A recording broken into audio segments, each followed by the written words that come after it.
আসসালামু আলাইকুম everyone, welcome back new video. সবাই কেমন আছেন? আশা করি তোমরা সবাই ভালো আছো, আমি ভালো আছি। ফার্স্ট টাইম ইউটিউব ব্লগ করছি, আশা করি সবার ভালো লাগবে ইনশাল্লাহ। তো আমি আমার মেয়ে বের হয়ে গেলাম, আমি যাব হচ্ছে নানু বাসায়। নানু বাসায় সবাই আসবে, কজ নানু অনেক অসুস্থ। তো নানু বাসায় যাচ্ছি, সবাই আসবে, আমার ফ্যামিলির কাজিনরা সবাই আসবে। এদিকে আমার কাজিন ফোন দিয়েছে যে তুই বাসায় আয়, আমি আসতেছি। তো আমি গেলাম, গিয়ে দেখি এখন আমার মেয়ে ঢং ঢং করতেছে। ফাইনালি আমি নানু বাসায় চলে আসছি। নানু বাসায় ভিতরে গিয়ে দেখি কেউ আসে নাই। দেন আমি নানুর সাথে একটু দেখা করে দেন আমার মেয়ে মানে আমার বোনের জন্য পাগল বানাই ফেলছে, মানে আমার মামাতো বোনের জন্য পাগল বানাই ফেলছে।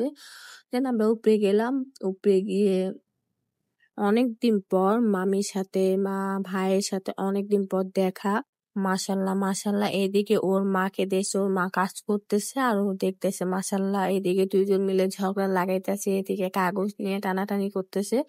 দেন আমরা নিচে নামছি, সবাই চলে আসছে, মানে আমার কাজিন চলে আসছে। তো নিচে নামছি, গান টান ছাড়ছি, এমন সাউন্ড দিছে বাবার বাবা। দেন আমার কাজিন হচ্ছে সবার জন্য খাবার নিয়ে আসছে, বাট পিৎজাটা খুব মজা ছিল। দেন চা বানানো হচ্ছে, চা ছাড়া তো আমার চলেই না, আমার চা চলেই সবসময়। যে যাই করুক না কেন আমার মেয়ে সব ঠিক থাকতে হবে, খাবার ঠিক থাকতে হবে, এই জন্য আমি আমার মেয়ে খাবার ঠিক করতেছিলাম। দেন আমি আমার মেয়েকে খাওয়াই ফেলছি আলহামদুলিল্লাহ। Then সবাই আসছে, আমার আম্মু, আমার আব্বু, আমার মামি সবাই চলে আসছে, গল্প করলাম অনেকক্ষণ। এদিকে আমার ছোট বোন মানে আমাকে দেখে পাগল হয়ে যাচ্ছে কুলে নেওয়ার জন্য, ও ক্যামেরা দেখে অবাক হয়ে গেল। দেন আমার ছোট মামি সবাইকে ট্রিট দিয়েছে বার্গার। বার্গার আমার তেমন পছন্দ না, সবার পছন্দ, তাই আমি একটু খেয়ে নিলাম, কষ্ট হইলেও খেয়েছি।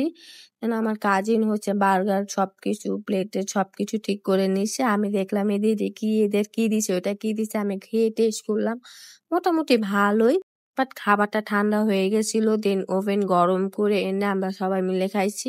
বাট খুবই মজা ছিল, কিন্তু ঝালটা কম ছিল, কারণ বাচ্চাদের জন্য ঝাল কম দেওয়া হয়েছে এই জন্য। তো ফাইনালি আমি নানু বাসা থেকে মানে বের হয়েছি, এখন বাসায় চলে যাব। দেন আমি বাসায় চলে আসছি। তো সবাই ভালো থাকবেন, সুস্থ থাকবেন। যদি ব্লগ ভালো লেগে থাকে অবশ্যই ফলো করবেন।